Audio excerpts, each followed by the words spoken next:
for the past fortnight, he's been hard to get. I'm not saying plain hard to get. I just said he has been hard to get. And thank God he's back amongst us, and just when we needed him the most. Because if you open your ears wide enough, you probably hear noises and complaints oozing from those growing cracks on the homes of people who are living maritally. I want to thank you for coming, TATOH Kenneth. It's a pleasure. I am glad to be here again. That's the risk, having you as a consultant, and then you are also consultant for several other people at the same time. I'm sorry. You've been crisscrossing Cameroon mostly. Actually, the past 2 weeks I've really been so unstable. A couple of engagements to catch out of town, because if they were in town, I would have, as usual, great time to fulfill this pleasure to always be here. Right, because every time you're here, we talk about how to keep your marital relationship intact. And I'm just so happy at the topics that you picked for us today. You say the 5 languages of marital bliss? Love. Of love? Yes, I love languages. Right. Yeah. The 5 love languages. Yeah. Is the language of love different from what we're doing right now, because we're communicating? Yeah, you know, the essence of a language in its fundamental characteristic is communication. Right. It's such that a thought can be transferred from one person to the other without any hitches, without a barrier. So that's the essence of a language. Yeah, and what we want to share today is that love has its own languages. Let's begin with words of affirmation. Yeah, words of affirmation. And I want to say that this love languages, the person, the initiator of these concepts is the man called Garry Chapman. Garry Chapman. He is somebody who is very good at these issues of relationship. Okay. And he actually brought forth this theory or these principles on love languages. You know, before we talk on words of affirmation, I want to say that most often you could see people in a relationship and call it a marriage. One person ends up feeling frustrated, feeling, you know, disappointed because he or she thinks he's not experiencing sufficient love from his or her partner.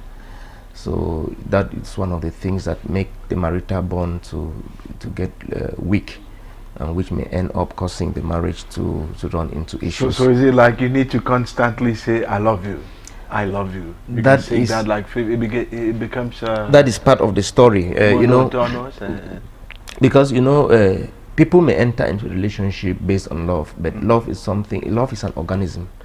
When I say an organism, it means it it needs to be nurtured. All right. Yeah, it needs to be nurtured. It needs to be fertilized for it to grow more and more. Yeah, because I always say those who end up catching a divorce in marriage, it's not because they didn't love themselves from the onset. Divorce and separation come along the line, not because the people didn't love themselves, but the issue is that they surely did not put into play the dynamics of what makes love to grow and what makes love to get stronger. And that is why we share a few of these things on what it takes to express love, to experience love. That is the essence of love languages. Expressing love and experiencing love. Let me get a couple. I mean, what are some of those words of affirmation? Words of affirmation in particular, as you said, the important one is the couple most often, you know, talk of, I in fact remind each and one another of their love. Right. And it could be Madingwa or Mekongwu. That's about Cameroon, right? Or it could be Mbasa Mengweswe. Right, we're getting close now. Right, repeat those words. I mean, those are the words of affirmation. Yeah, there's never an overdose. You must not only say them in English. There's never an overdose. Right. Yeah, and what I was saying is that essentially each and every one, you know, responds to these love languages, but everyone has a principal one and a secondary one. Okay. A principal love language and a secondary love language. No, now I'm getting confused. Yeah.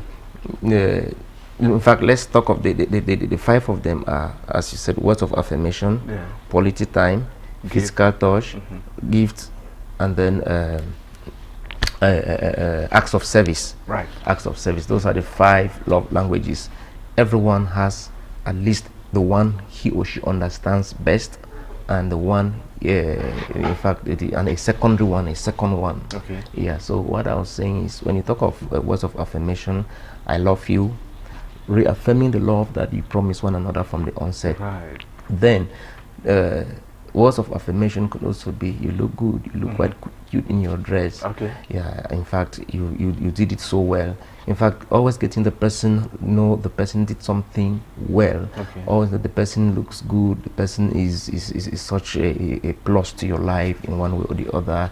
Always getting the person know that you hold he or she in very high esteem. Even if they do something wrong, you cannot be pretending in that case. That is the issue, because those whose principal love language is words of affirmation, they feel so downcast when they've done something wrong and you're pointing it out to them, or when you don't speak their language to them. Take for granted somebody's wife, her love language is words of affirmation and principal, and she dresses, goes, comes back, the husband didn't say, wow, you look quite cute in your. She feels so frustrated. It's like the world comes crumbling over her, of which some other person whose principal love language is not words of affirmation will, wow, who cares whether you told her that she looks good or not, who cares? And you have the old school people who say, but if she was not beautiful, I wouldn't have married her in the first place. So you're taking it for granted. They say that, wow, you're so beautiful, so good. Sometimes a man can tell the wife, I feel as going to add the bride price. So you see, it makes her feel good. She feels loved. She feels she feels more special when those words enter her ears. And what I want to say also is that to detect somebody's love language, you see, the person will always want to express love, especially when he has not known. Let me take, for instance, 2 people have gotten married and have not been able to figure out one another's principal love languages yet. To identify the person's love language, you will look at what the person likes doing to another person. The person likes expressing love in his own language. Okay. So if the person is expressing love in his or her own language, it makes it easier for his or her spouse to identify that surely this is this person's language, and then and so on. So over time, you can easily identify and adjust to one another. Right. I just think that sometimes you need to take time to study these things and understand them. If she's the type who loves you coming home with a box of chocolate, then do it as often as possible. As often as possible. Jesus said when they meet to eat a Lord's Supper, in fact, as often as they do it, you should do it as often as possible. Because I think what you said then is the second language, which is gifts. Gifts, right. Such a person does not need something too big. Just a piece of this chocolate they call mambo does the deal. And you give it with all the sincerity. With all the sincerity of heart. In fact, as a person coming, in fact, remember always coming. Just a bonbon will make things happen. They begin to light up when you hold that plastic in your hand, and the eyes, shine like. Yeah, you feel good about it, because that is their principal love language. As I said, everybody responds to it, because within a love relationship, at least you serve one another. Within a love relationship, we must spend time together. Within a love relationship, in fact, physical touch, that's romance, is part of it.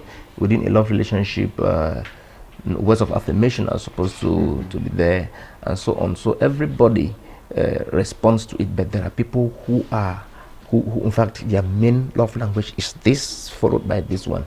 So if you are not careful within a relationship, you keep speaking Spanish to a Chinese, and nobody understands. Nobody understands. You're heading towards the cliff, right? And you just mentioned the quality time in there. for some, it's just going out in the evenings and, you know, taking the walk. Yeah, just take a walk together, just spend time together, not for any important thing even, but the issue is learn to just be together, give one another attention, just discuss over everything and over nothing, just discussing and spending time with one another, and, you know, working together. In fact, hand in glove sometimes, you know, just hold hands and move and just enjoy the company of one another. And for those, I'm looking at those couples who are, well, I'm just going to say responsible enough, who don't go out, you know, just like all of the other people are going out because they want to stay home as much as possible and stay away from the virus. You could take them out for a jogging session in the morning. Jogging session. It can still even be at home and still have quality time. Okay. Because the challenge could be at home, and maybe it's if those who have a television set in the room and another one in the parlor. The woman's watching a series in the parlor, the man is watching Champions League in the room. So at the end of it all, everybody for himself, God for us all, and it doesn't work. Yeah, it doesn't work. So people whose love language is quality time, they want to spend as much time with their spouse as possible, just be in the company of one another, and attention is very important. Because of it, attention. And one of the things that is a threat to this quality time is our phones now, where the two people we sit, they are physical. In fact, they are not socially distant from one another, but they are mentally and emotionally very distant because their phones have taken them. Their phones have taken them to such a far country that so it is. I was just, I mean, while you speak, I'm thinking. And I'm saying, how do you do the trade-off? Because you mentioned me watching football in the room, and they're sitting in the living room and watching novellas or another TV series and so on. What do you trade off? How do you do it? Yeah, you know, there is no marriage without sacrifice. Sacrifices that even pinch you pretty much. Not even only marriage, social relationships, for them to be built on, in fact, for them to get solid, there must be sacrifice. You give up that football game, right? You give up the football game. And watch a beautiful movie together. Yeah, you know? Or both of you give up watching in order to stay with one another. Okay. Yeah, so it is a game of sacrifice that you must sacrifice so seriously in order to build the bliss. I think people who don't sacrifice, their relationships will tend to stagnate and will tend to maybe retrogress, end up not really growing the way they're supposed to grow. Right. And that leads me to you know, I used to read the Bible so very much, and at a certain point in time I just realized that Jesus Christ said to be the biggest person in that place, in that home, anywhere you find yourself, you must be the servant. And that's like acts of service. Should I do laundry for the lady? Should I wash her underwears and so on? So men say, over my dead body. That those are people who are qualified to live in the village somewhere in the suburb and have a transformation of mindset before resurfacing to live among people. Over a dead body, that you won't wash your wife's undies. But you always want to go to where the undiscovered. You are actually contradictory, right? It is contradictory indeed. But you should do that. You should do the house chores. Go into the kitchen and do the dishes. There are times you especially if you identify that your wife's key love language is acts of service. Why not just slice a tomato sometimes? You know, especially men. They are very good at sitting at in the parlor and let onion get you cry sometimes. You know, slice the onion and have some wet eyes. It cleans your eyes, you know. Yeah. Yes, it goes to as little as your wife coming back, you receive her bag, you remove her shoes or something. Just offering a service in one way or the other, which makes the person feel like, wow, I'm being loved because of this service this person is doing. Why not serve, in fact, at the table or something?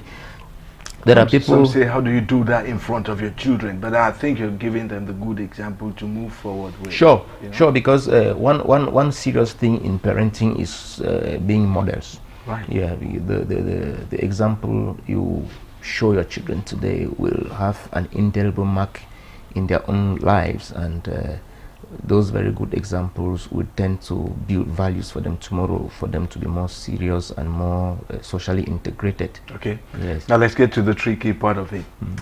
Touching. If they love to be touched, cuddle them and hug them. You know, hold them as much as possible. In fact, and you become a sex addict at the long run. In fact, when it comes to marriage, there's no sex addiction. Okay. Yeah. When it comes to marriage, there is nothing like sex addiction. If that's what keeps it going, go ahead and do it. It's supposed to just be a part of it. Every time, anywhere that two of you can agree to, let it just be. Yeah. Well, looking at you, I've not heard you talk like this before, and I'm saying, wow, this is scary. It is scary. But then, those are the spices that make your marriage last for forever. You know? The issue is that any married person who deprives his or her spouse from sex is evil. It's an evil person. Even the Bible says that it should be consent for a time. Okay. By the mutual consent for a time. So it's not supposed to. Well, but I must precise that romance must not be. Romance and sex are not the same the same. Yeah. Right. Romance may just be a prelude. While in fact, I can say there can be romance without sex, but there can't be sex without romance. All right. I don't know whether. It makes sense to me. Yeah. It makes sense, even if it's mental, right? It happens. You know? So it happens. There are people who, for them, when their spouse cuddles them, it touches them, and in fact they feel this person really loves me. Okay. In other words, if you don't touch them often, surely he doesn't love me. And the interpretation will be that if he is not touching me, surely he is touching somebody. Someone else. Why are you keeping the distance between us when you go out and meet other people and so on? That is it. And at the end of it all, it will only help to weaken the marital bond between the two people, and frustration steps in. All right.